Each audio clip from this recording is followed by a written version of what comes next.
So this is a very interesting topic.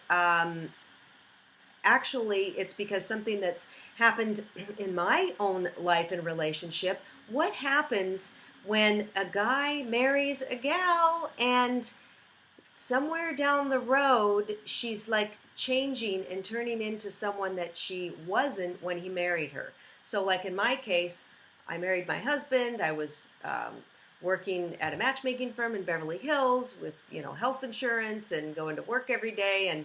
And I was interested in metaphysical and spiritual topics, but now I'm, channeling an angel, and I'm a Reiki master and a crystal healer, and I'm going to workshops, and I'm like hoping to make alien contact, and he thinks I've lost my marbles. So what happens when, you turn...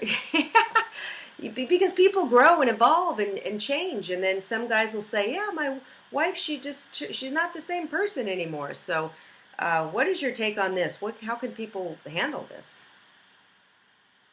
Well, first of all, this is what I call the 5-minute rule. Okay. 5 minutes after you marry someone, you find out who you really married. And it's usually not what you call good news. Okay. So I never, as a young person, I never understood these long dating things. And I had no patience for them. To me, I once said to a guy, look, if I were younger, I would date you for 4 years. Mm-hmm. If I were not quite as young, I would date you for 2 years. But now I'm 40, so you get a year.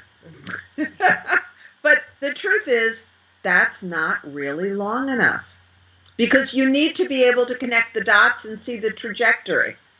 So in your case, there must have been indications of spirituality. Mm-hmm. And I know for me, I was practicing meditation. I went to India in 1972 and 75 and 76 and all that. Luckily, my first husband loved it. Mm-hmm. And in fact, that's where I met my second husband, because I knew that if I was going to spring this on some guy, it was going to be a disaster. But then they didn't have the other things in common with me, So you have to really get that whole package, as we said. Mm-hmm. And it's about unconditional love. Mm-hmm. If you marry somebody and you're committing your life to that person, that really includes wanting what they want for themselves. Yeah. Not trying to put the kibosh on their interests. Right. Very tricky. Mm-hmm. I know you are in a state of unconditional love, and I am as well. And we're careful about who we have in our lives. And once we have someone in our life, it is only because we accept who they really are. Right, exactly. And again, in marriage, you don't have to spend 24/7 with your wife or your husband. You have lots of options for companionship, for fun, for financial opportunities, for intellectual and spiritual opportunities. The only thing that has to be consistent is monogamy. Yes. So as long as you love the way your partner looks and tastes and smells and touches you, mm-hmm. that's really what you want to focus on, and have a lot more room for that person to be herself or himself.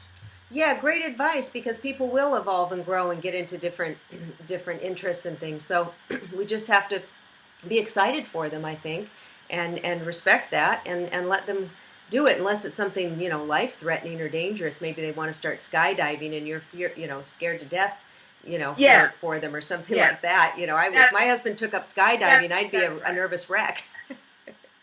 Or race car driver. I did. Right. The man who I described as my former fiance wanted to buy a motorcycle, and he already had a Ferrari, and he already had some race cars.